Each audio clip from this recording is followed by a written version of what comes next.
Assalamualaikum warahmatullahi wabarakatuh.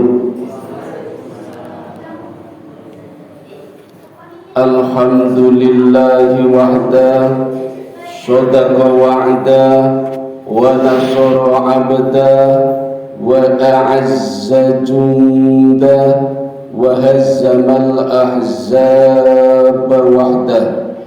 La ilaha illallah wa la na'budu illa iyyahu mukhlishina lahuddin walau karihal kafirun walau karihal musyrikun walau karihal munafikun.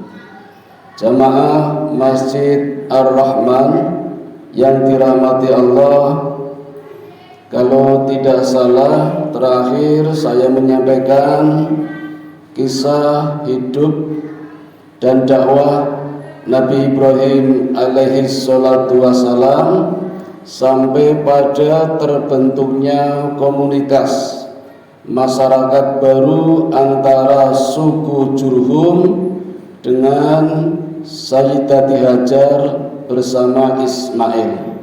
Leres mboten? Alhamdulillah. Sekarang saya lanjutkan. Setelah terbentuknya masyarakat di sekitar Ka'bah dalam waktu 1x24 jam, posisi Nabi Ibrahim sudah kembali ke negeri Palestina. Dan selang 3 tahun kemudian, Ibrahim pada saat di Palestina teringat janjinya ditagih oleh Allah dan dicatat sebagai nadar. Dulu pernah ngomong apa? Ketika banyak orang memuji beliau tentang kedermawanannya, bahkan Nabi Ibrahim pernah menjadi sohibul 300 sapi, 100 onta, 1000 domba. Kata Ibrahim, jangankan 300 sapi, 100 onta dan 1000 domba, kalau aku diberi anak oleh Allah, Allah perintahkan aku untuk menyembelih, pasti akan aku sembelih. Dulu pernah bicara seperti itu. Tasih kelingan betul? Nah, ternyata ditagih oleh Allah. Kata malaikat, bayar nadarmu. Itu ditagih ketika mimpi. Sehingga Ibrahim sempat ragu. Kalau mimpi kok jelas betul, kalau perintah Allah kok kelewatan benar, masa perintah suruh nyembelih anaknya. Sampai 3 hari berturut-turut mimpinya sama. Akhirnya Ibrahim yakin ini benar-benar perintah Allah. Maka segeralah Ibrahim berangkat kembali menuju ke kota Makkah, menemui putranya yang bernama Ismail. Perjalanan kalau menggunakan kuda tercepat Bapak Ibu butuh waktu 1 bulan dari Palestina menuju Mekah. Apalagi kalau pakai onta tentu lebih lama, apalagi jalan kaki. Tapi Ibrahim dapat menempuh dalam waktu sekejap. Kenapa? Karena Allah memberikan fasilitas kendaraan berupa buraq. Jadi ternyata sebelum Nabi Muhammad diperjalankan oleh Allah ketika peristiwa Isra Mi'raj, Nabi Ibrahim pun sudah difasilitasi menggunakan buraq. Sampailah Ibrahim di Mekah dan langsung menemui anaknya. Istrinya malah belum ditemui. Lihat Bapak Ibu, sosok seorang ayah. Kalau kita mau meniru, Ibrahim sangat demokratis. Tidak mentang-mentang seorang bapak langsung bilang kepada anaknya, akan aku sembelih ya. Tidak. Menawarkannya, bagaimana pendapat kamu ya Ismail? Semalam aku bermimpi diperintahkan oleh Allah untuk menyembelih kamu. Lihat Bapak Ibu, apa jawabannya Ismail, anak kecil usia 4 tahun, polos-polosnya jawabannya tak terduga. Ya Allah, ya Ibrahim, wahai ayahku, kalau memang ini perintah Allah, lakukan saja. Insya Allah ayah akan melihat aku termasuk orang-orang yang sabar. Satajiduni insya'allahu minas sabirin. Ini jawaban anak yang soleh. Coba kalau mungkin jawaban bukan anak yang soleh, anak yang salah, mungkin jawabannya, kenapa enggak bapak saja yang disembelih? Bapak kan lebih tua, besok juga mau mati. Itu kalau jawaban anak salah. Anak soleh jawabannya tak terduga. Maka keduanya bersiap-siap, berkemas-kemas tanpa pamitan dengan istrinya.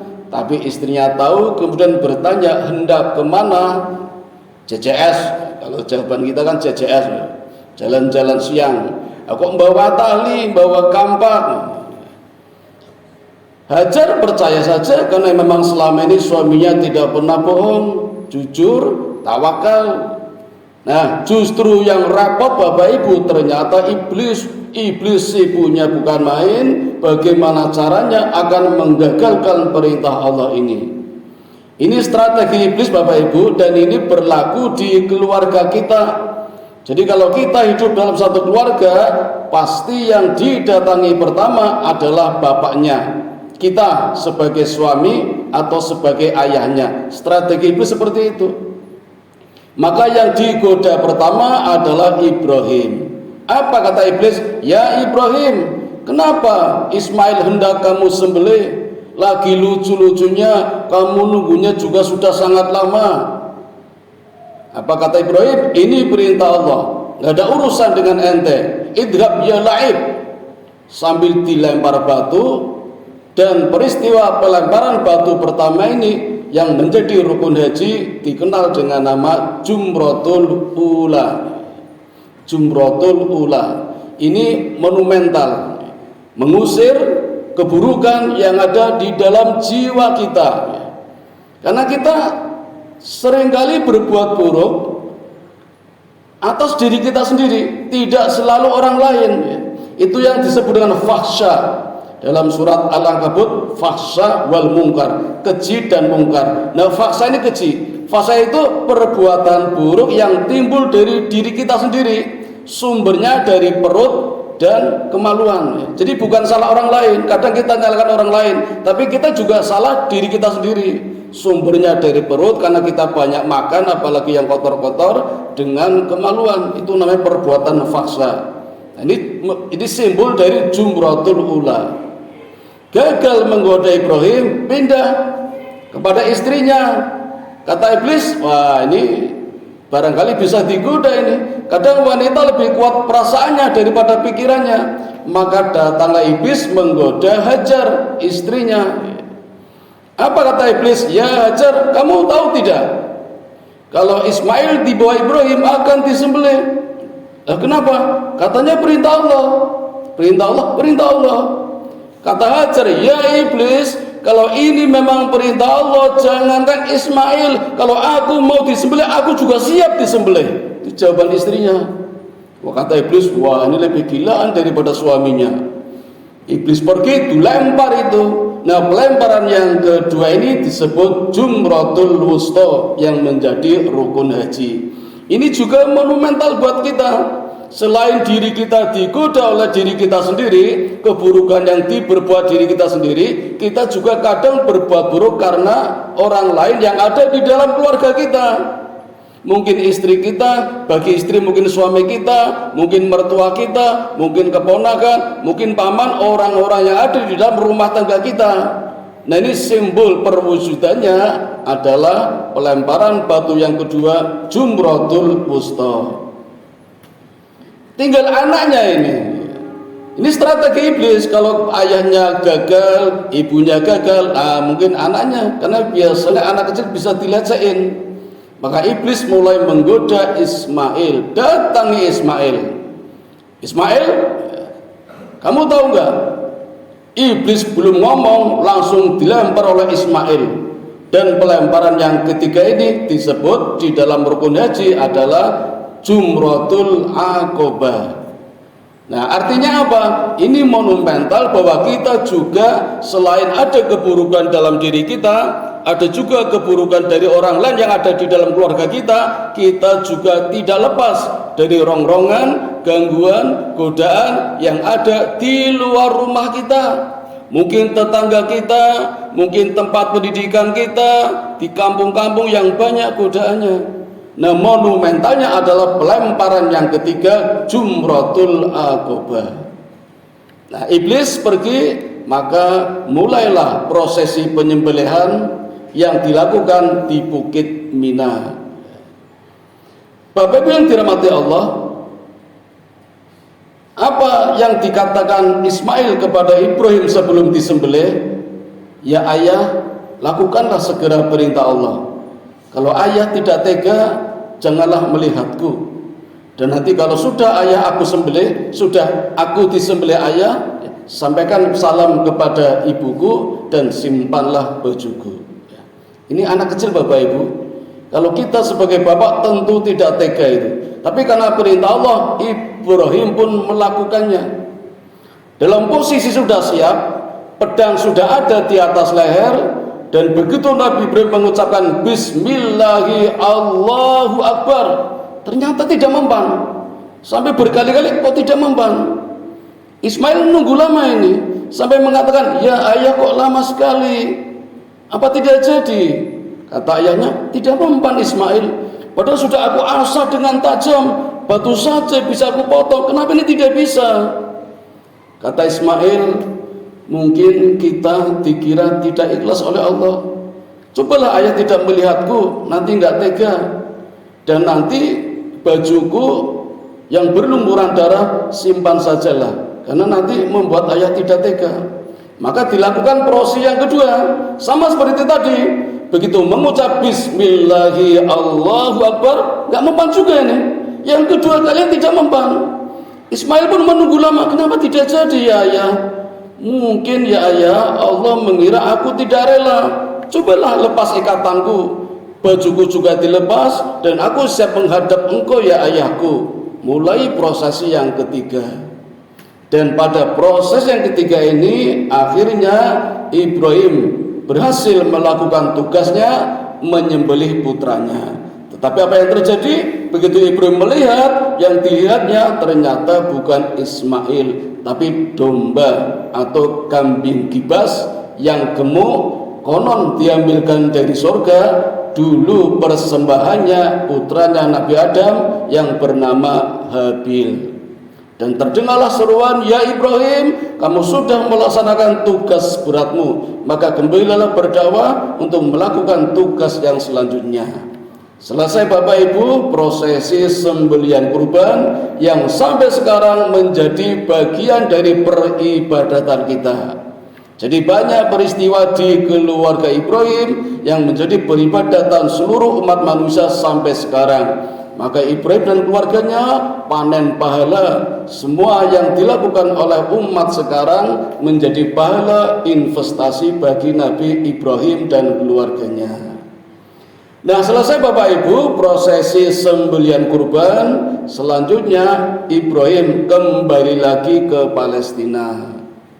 Ibrahim sempat menengok Ismail lagi ketika Ismail menikah dengan anaknya kepala suku Jurhum. Ibrahim nengok datang ke Mekah, tapi sampai di rumah Ismail tidak bertemu dengan Ismail karena Ismail sedang berburu dengan masyarakat suku Jurhum. Maka hanya meninggalkan pesan saja kepada istrinya atau kepada menantunya. Bertanya Ibrahim, ya menantuku, bagaimana kehidupan kalian? Jawaban mantunya, ya mertuaku, kehidupan kami susah. Kami dilanda banyak persoalan dan sering terjadi musibah.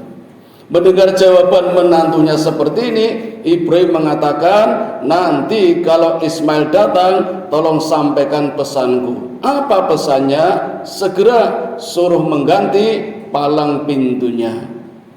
Ismail datang, curiga, sepertinya ada tamu. Iya, seorang laki-laki namanya Ibrahim. Kata Ismail, itu ayahku, juga seorang nabi. Apa ada pesan buat aku? Ada ya suamiku. Apa pesannya? Suamiku diminta mengganti palang pintunya. Wahai adinda, apakah tahu maksud mengganti palang pintunya? Tidak tahu. Aku diperintahkan oleh ayahku untuk menceraikan kamu. Coba Bapak Ibu, ini perintah bapaknya ini, dan Ibrahim menaati perintahnya. Gampangannya Bapak Ibu, mungkin di dalam batinnya Ibrahim ngunake mantunya, kamu itu belum apa-apa. Aku dibakar Namrud diam saja, diusir bapakku diam saja, dibuang ke hutan Rimo.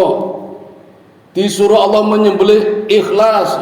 Kamu belum apa-apa, baru berumah tangga sebentar, dirundung kesusahan sudah ngerusuloh mengeluh, ceraikan saja. Ini pelajaran buat kita Bapak Ibu, kalau kita belum apa-apa diuji oleh Allah, jangan mengeluh. Dan Allah tidak suka dengan orang yang suka mengeluh, apalagi berputus asa. Wala tayasu mir rauhillah. Janganlah berputus asa dari rahmat Allah. Maka diceraikan istrinya. Ibrahim pulang dan datang lagi dalam waktu yang cukup lama. Ketika mendengar berita Ismail menikah lagi dengan gadis dari suku Jurhum juga. Ibrahim nengok dan sama bertanya kepada menantunya ketika Ismail tidak di rumah, bagaimana kehidupan kalian? Jawabannya, kehidupan kami sangat longgar, kami bahagia sekali. Maka Ibrahim mengatakan, sampaikan pesan untuk anakku, pertahankanlah palang pintunya. Ismail datang, tanya, apa ada tamu? Ada, namanya Ibrahim. Oh, itu ayahku. Apa ada pesan? Ada. Apa pesannya? Kita diminta mempertahankan palang pintunya. Adinda tahu maksudnya? Maksudnya adalah kita diminta mempertahankan keluarga kita yang sudah harmonis. Nah, akhirnya sejak itu terjadilah keluarga yang harmonis, dan hasil perkawinannya dengan gadis suku Jurhum yang kedua membuahkan hasil. Nabi Ismail dikaruniai anak sebanyak 12. Luar biasa, anaknya 12. Kayaknya sekarang nggak ada ya, banyak sekali seperti ini.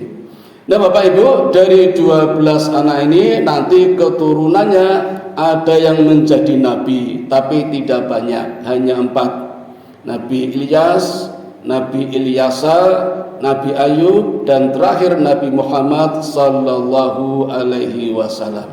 Ini yang membuat orang-orang Yahudi tidak ikhlas. Orang Yahudi tidak suka kalau yang menjadi nabi terakhir adalah Nabi Muhammad. Loh kenapa? Karena Nabi Muhammad silsilahnya adalah Ismail. Ismail adalah anaknya Hajar. Hajar adalah budak. Sebenarnya bukan budak, anak Raja Mesir yang dikalahkan oleh Raja Mesir yang lain terus dijadikan budak. Anak raja sebenarnya, tapi orang Yahudi tidak mau tahu. Orang Yahudi pengennya nabinya nanti bukan dari Ismail. Dari siapa? Enggak tahu. Nah, itulah orang Yahudi kadang ora jelas, ora genah. Nah, nanti akan kami lanjutkan pada kisah berikutnya tentang lahirnya Nabi Ishak yang melahirkan ribuan nabi. Insya Allah di kesempatan berikutnya. Informasi tambahan Bapak Ibu, selama Ismail hidup bersama dengan suku Jurhum, Ismail banyak belajar berburu, belajar berkuda, termasuk belajar berbahasa. Maka dalam waktu yang singkat, di usia remaja, Ismail menjadi pemuda yang pandai berburu dan berkuda, sekaligus menandai bahwa Ismail adalah nabi yang pertama kali bisa naik kuda. Nabi yang lain belum bisa. Dan Ismail menguasai 4 bahasa. Bahasa Palestina, tempat kelahirannya, walaupun usia 1 tahun. Bahasa Mesir, karena ibunya dari Mesir. Kemudian bahasa Mekah, bahasa Arab Maghribah. Kemudian bahasa aslinya, bahasa Arab asli dari suku Yaman, dari suku Jurhum.